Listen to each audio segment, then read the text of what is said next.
55 inch सीने वाले वो नेता हैं। गुजरात में एक भाषण उनसे आप लोग दिलवा दें,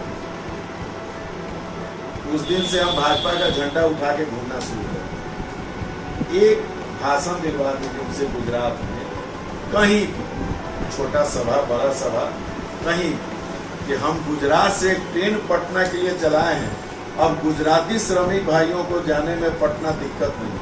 ये कोई भाषण दिलवा, वहाँ वो भाषण क्या देते हैं मालूम है? पिछली तिमाही में 282 नई फैक्ट्रियां लगी हैं, अगली तिमाही में मैंने कह दिया है इन्होंने 400 फैक्ट्री लगाने का लक्ष्य।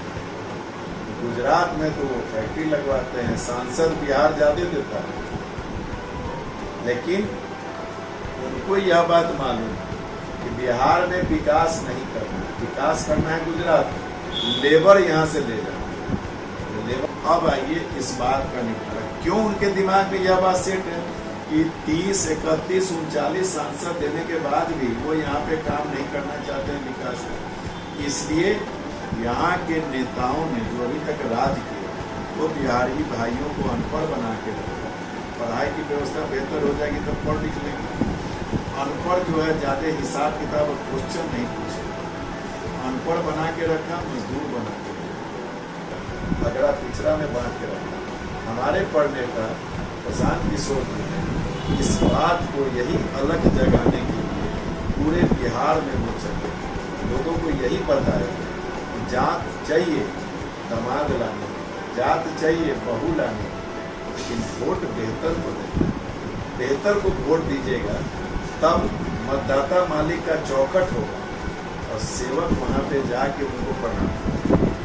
जीतने के पहले 1 महीना जरूर सब सेवक बनता है, लेकिन 4 साल 11 महीना तो सेवक नहीं रहता, फिर विधायक जी बनता। क्या नाम बताएंगे अपना?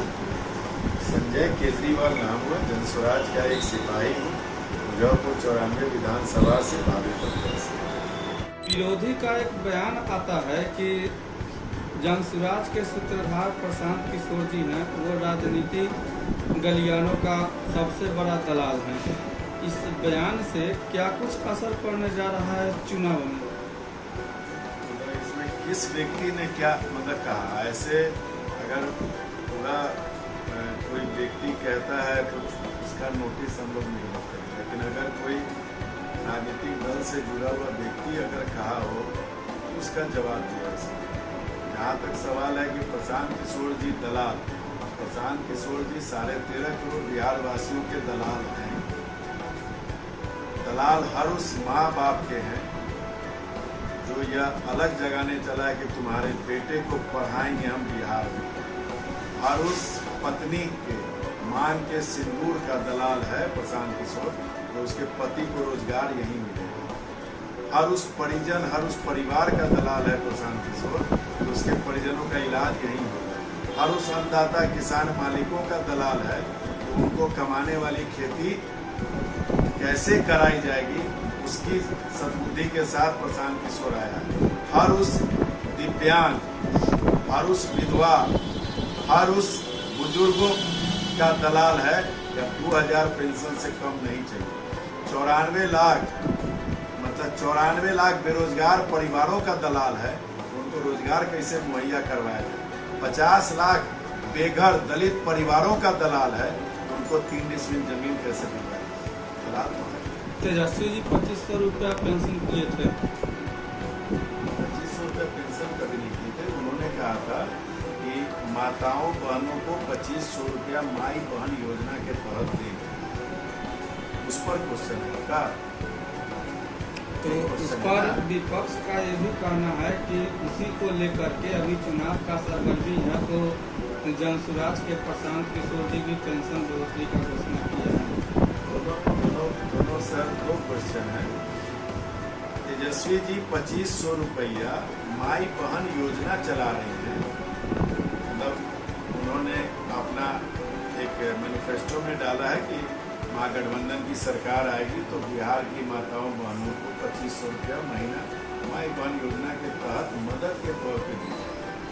जनस्वराज का है कि 2000 रुपया, 400 की भीख नहीं, 2000 रुपया पेंशन विधवा विधवाओं को, विकलांगों को और बुजुर्गों को दी जाती है। जो नीतीश कुमार जी अभी तत्काल 19 साल 9 महीना के शासन के बाद जब जनसुराज ने 2000 की डिमांड ठोकी तब उनकी नींद खुली है तो 1100 की है। लेकिन हम लोग अपनी बदलाव सभा में यही कहते हैं कि 1100 पर हम लोग मानने वाले नहीं हैं, 2000 रुपये लेके रहेंगे।